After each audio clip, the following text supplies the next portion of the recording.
Hello प्यारे student, कैसे हैं आप लोग। उम्मीद करता हूँ सभी प्यारे स्टूडेंट अच्छे होंगे। तो फाइनली स्टूडेंट्स, बात करेंगे अपन इस वीडियो में आपके अर्धवार्षिक परीक्षा सत्र 2025-26 कक्षा 8वीं और विषय यहाँ पे आपकी गणित।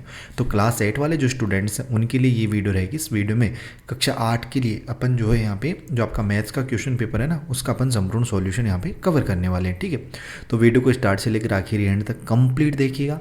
चैनल पे पहली बार आए हैं, चैनल को आपने सब्सक्राइब नहीं किया है तो यार चैनल को जरूर सब्सक्राइब करना। क्वेश्चन क्रमांक फर्स्ट से लेकर 17 संपूर्ण सॉल्यूशन कवर करेंगे। ठीक है, देखिएगा। समय 3 घंटे है, पूर्णांक आपका 80 अंक है। यहाँ पे अनुक्रमांक यानी रोल नंबर लिखने अंकों में, इधर आपको शब्दों में, और यहाँ पे आपको अपना नाम, यहाँ पे आपको विद्यालय का नाम, ये दोनों खाली स्थान आपको खाली छोड़ने हैं। ठीक है, क्वेश्चनों की बात करते हैं, प्रश्न देखते हैं किस प्रकार से प्रश्न है अपने। पहला प्रश्न है, वस्तुनिष्ठ प्रश्न है स्टूडेंट से कि यदि x + 6 = 10 है तो x का मान, तो ये 6 जो है ना वो बराबर के इधर आ जाएगा, यानी कि 10 - 6 हो जाएगा। तो यहाँ पे कितना बचेगा आपका, 4 बचेगा। तो यहाँ पे खाली स्थान में कितना आएगा, 4 आएगा स्टूडेंट्स। 144 का वर्गमूल होता है भैया 12। ठीक है, कितना होता है, 12 होता है। और फिर अपना जो देखो घनाभ में, ठीक है, ये घनाभ स्टूडेंट्स आपको क्लियर नहीं दिख रहा होगा, ये घनाभ लिखा हुआ है कि घनाभ में कुल कितने फलक होते हैं। तो भैया घनाभ में कुल 6 फलक होते हैं। 125 का घनमूल होगा, तो 125 का घनमूल होगा 5, मतलब 5 का जो क्यूब होता है ना भैया वो 125 होता है। ठीक है, इस तरीके से। ठीक है, तो ये 5 हो जाए। समांतर चतुर्भुज का क्षेत्रफल होता है आधार गुणा ऊंचाई, आधार गुणा ऊंचाई या शीर्ष लंबाई। ठीक है, एक ही बात है। ठीक है, कोष्टक में आप लोग लिख सकते हो शीर्ष लंब। ठीक है, इस तरीके से। तो ये जो है ना आपके इस प्रश्न का उत्तर हो जाएगा स्टूडेंट्स।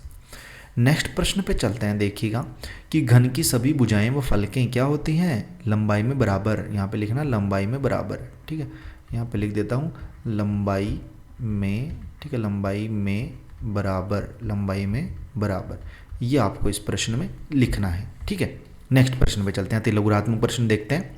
और पेरेंट यार चैनल को सब्सक्राइब कर लिया करो ताकि आप जो है आपको कंप्लीट सॉल्यूशन की वीडियो प्रोवाइड करवा सकें। ठीक है, अधिकतर स्टूडेंट क्या होते हैं चैनल को सब्सक्राइब नहीं करते, इसीलिए तो अपन जल्दी जो है ना इसका पार्ट एक ही नहीं बनाते। ठीक है, मतलब अगर आप सब्सक्राइब करोगे तो अपन एक ही वीडियो में पूरा सॉल्यूशन बताएंगे आपको। ठीक है, देखिएगा अपन अगला प्रश्न देखते हैं। यहाँ पे प्रश्न क्रमांक है अपना 5/6 + 3/8 को जोड़ना है। सबसे पहले लघुत्तम लेंगे। इसमें लघुत्तम कितना आएगा अपना, 24 आएगा। कैसे पता चला भैया, देखो इधर कर लो, 8 और 6 का लघुत्तम ले लो ना यार। ठीक है, सबसे पहले 2 का भाग जाएगा कितनी बार, इसमें 4 बार, इसमें 3 बार, फिर 2 का देंगे। ठीक है, इसमें जाएगा 2 बार, फिर इसमें 3 बार। ठीक है, फिर 2 का देंगे, इसमें जाएगा 1 बार, 3 का 3। ठीक है, फिर 3 का देंगे, तो यहाँ पे 1 और 1। तो ये देख लो, चाहे 3 दूनी 6, 6 दूनी 12, 12 दूनी 24, 24 आ गया ना। 6 में 24 का भाग जाएगा कितनी बार आपका भैया, 6 चौक 4 बार जाएगा। 4 को 5 से गुणा करेंगे 20, प्लस 8 में 24 का भाग 3 बार, 3 को 3 से गुणा करेंगे 9, और 20 और 9 होते हैं भैया 29। कितने, 29, और नीचे कितना है 24। तो भैया ये हमारा फाइनल इसका आंसर आ गया। ठीक है, उत्तर आ गया इस तरीके से। घात के रूप में व्यक्त कीजिए, यानी कि इसको क्या करना है अपने को, घात, यानी कि 27 को अपन क्या लिख सकते हैं, 27 को लिख सकते हैं 3 × 3 × 3। ठीक है भाई, 3 × 9 = 9 × 27 बटे 125 को अपन क्या लिख सकते हैं आपको भैया, 5 × 5 × 5। ठीक है, देखो कितना हो गया, 3 × 3 = 9, 9 × 3 = 27, मतलब 3 की घात 3 अपन लिख सकते हैं ना इसको। 3/5 है ना, इसकी होल पावर ही लिख दो आप तो 3। ठीक है, इस तरीके से भाई 1 2 3 है, नीचे भी 1 2 3 है, तो ऊपर ने होल पावर कर दी। ठीक है, गुणनफल ज्ञात कीजिए। इसमें अपने को गुणनफल ज्ञात करना है प्यारे भैया। इस सबसे पहले ये 3x है ना, ये 3x ये गुणा होगा इस 2x + 2 से, ये x है साथ में। ठीक है ना, मैं इस तरीके से लिख देता हूँ।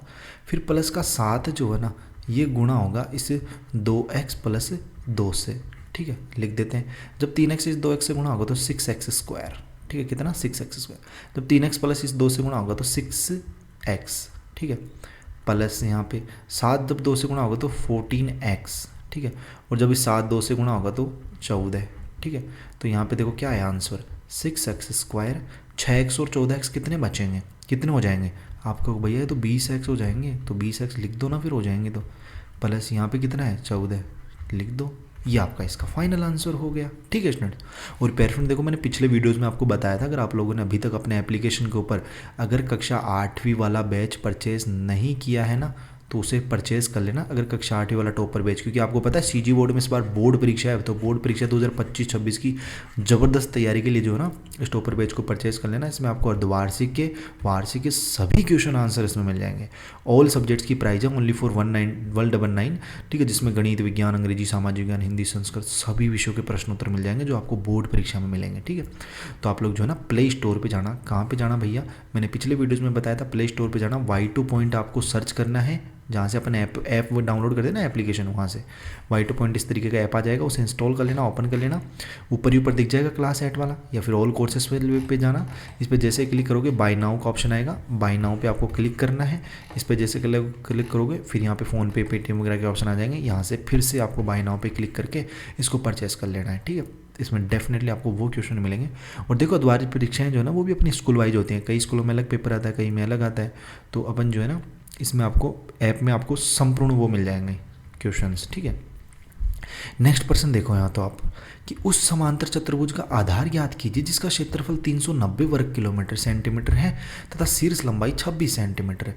कर देते हैं भैया, इतनी सी बात है क्या। कौन सा प्रश्न था अपना, 10वां प्रश्न। तो यहाँ पे लिखिएगा, वीडियो की क्वालिटी थोड़ा बढ़ा लेना और समझ लेना इस क्वेश्चन को। राइटिंग थोड़ी समझ में नहीं आएगी मुझे पता है, लेकिन मैं बोल देता हूँ तो उससे आप लोग समझ जाना। 10वें प्रश्न में लिखना कि हम जानते हैं कि समांतर चतुर्भुज का आधार होता है क्षेत्रफल बटे ऊंचाई। क्षेत्रफल अपने को दे रखा है 390 वर्ग सेंटीमीटर, शीर्ष लंबाई या ऊंचाई कितनी दे रखी है 26 सेंटीमीटर।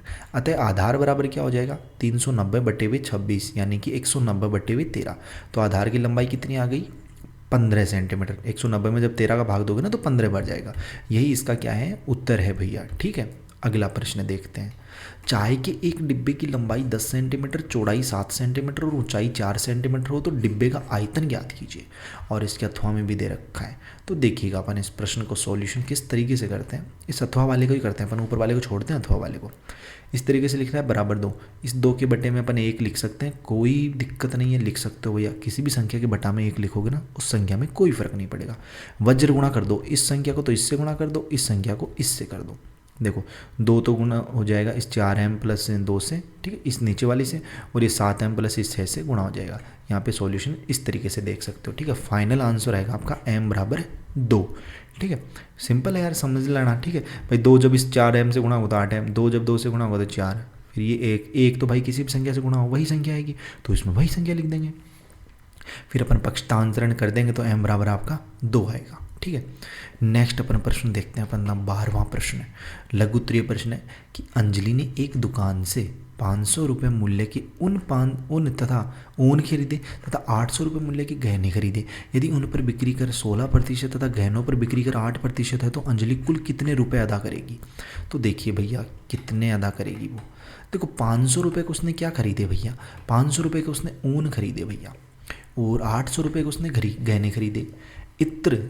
इत्र ने ऊन है, ऊन पर बिक्री कर कितना था 16%, यानी 500 का 16 कितना हो जाएगा 80 रुपये, और गहने पर बिक्री कर था 8%, यानी 800 का 16%, 800 का 8% कितना हो जाएगा 800 गुणा 8/100 यानी 64 रुपये।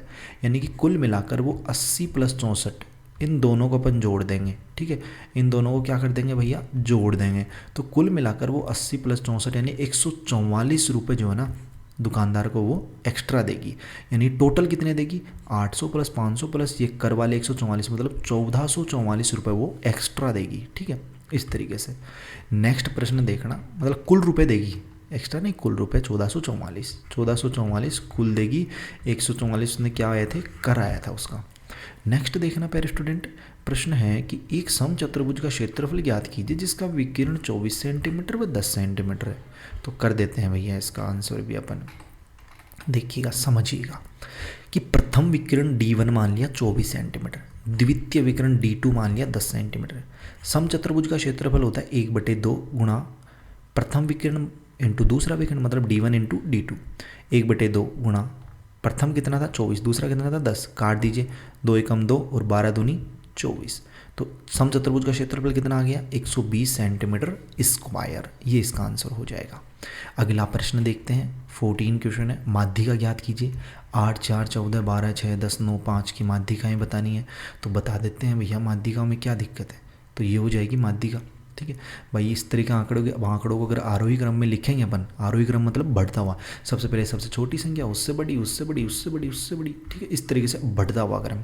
तो n अगर बराबर देखें तो 8, n का मतलब क्या है, टोटल संख्याएं, कितनी संख्याएं हैं ये, तो ये 8 संख्याएं यानी सम संख्या है। जब सम संख्या हो तो माध्यिका का फॉर्मूला क्या होता है, md बराबर n बटे 2वां पद का मान प्लस n बटे 2 प्लस 1 पद का मान, ठीक है, बटे 2।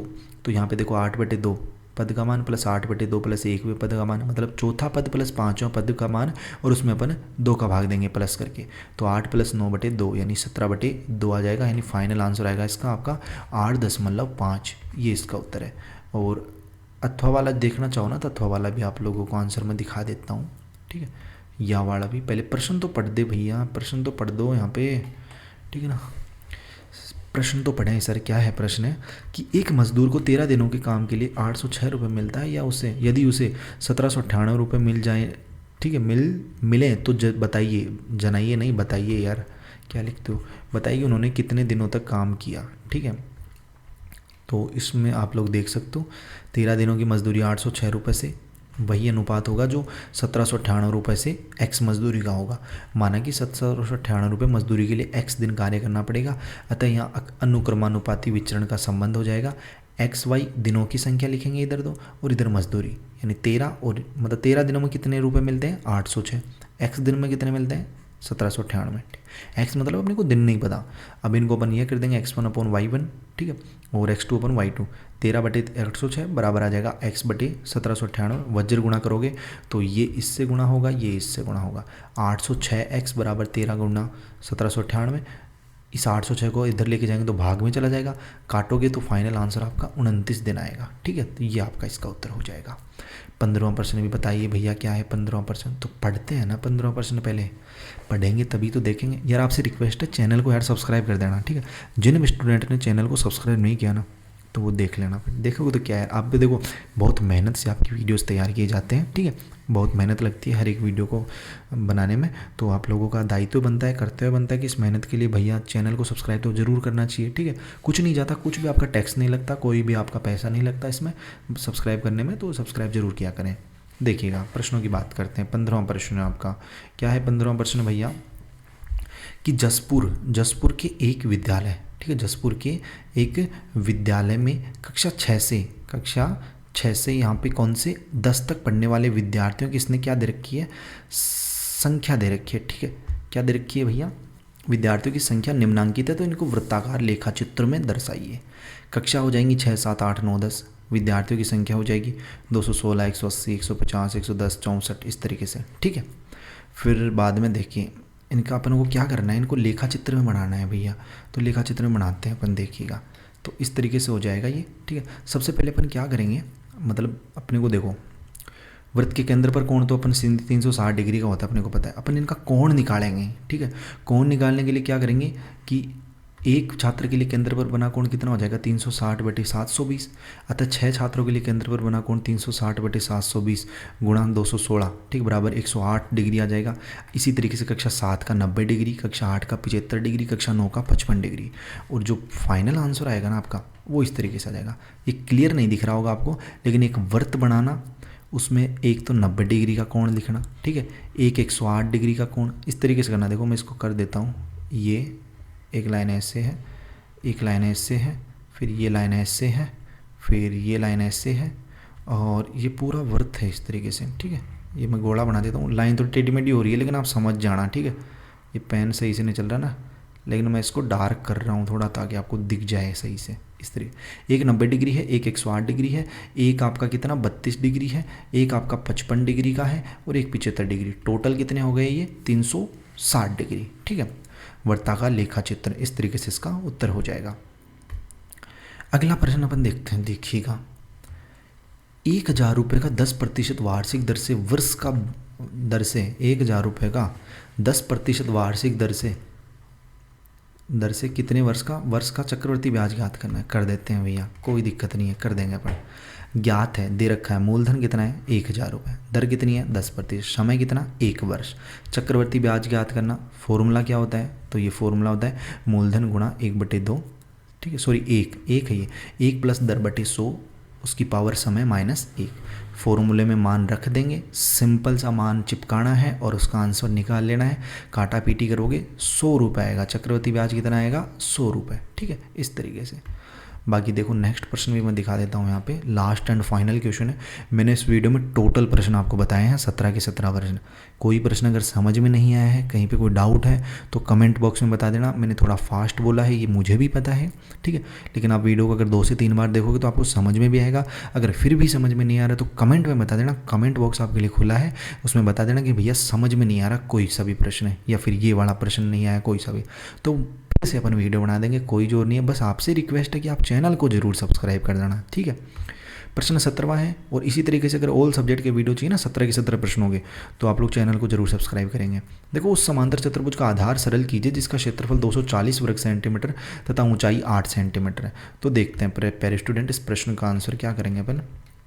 देखो, समांतर चतुर्भुज का आधार दे रखा है, आधार क्या होता है क्षेत्रफल बटे ऊंचाई। क्षेत्रफल दे रखा है 240, ऊंचाई दे रखी है 8 सेंटीमीटर, अतः आधार क्या हो जाएगा, फॉर्मूले मान रख देंगे 240 बटे 8। इसको काटेंगे ना, 8 एकम 8 और ये जाएगा 8 चलो 8 3 24 और 1 0 साथ में, तो साथ में रख देंगे 30 सेंटीमीटर, ठीक है। और 17 में बी भी है क्या, बी भी है क्या भैया, इसमें ए भी है तो बी भी है, और इसके अथवा में भी है, तो अपन बी को ही देखेंगे, अथवा वाले को अपन छोड़ेंगे। अगर करना चाहें तो कर सकते हो आप लोग इसको भी। एक टोकरी में 10 सेब 8 अनार 12 अमरूद है, टोकरी में एक सेब निकालने की प्राथमिकता क्या होगी। तो देखो क्या करेंगे अपन, सभी को जोड़ेंगे पहले तो, ठीक है भाई। टोकरी के कुल फल कितने, 10 सेब हैं 8 अनार हैं 12 अमरूद हैं, कुल फल कितने 30। एक सेब निकालने की प्राथमिकता क्या, 10 बटे 30। सेब कितने थे, सेब थे भैया 10, तो 10 में से अपन 30 का भाग देंगे भाई, टोटल तो 30 थे। एक टोकरी है भैया इस तरीके से, ये टोकरी मान लीजिए कुछ, इसमें 10 तो सेब हैं 8 अनार हैं 12 अमरूद।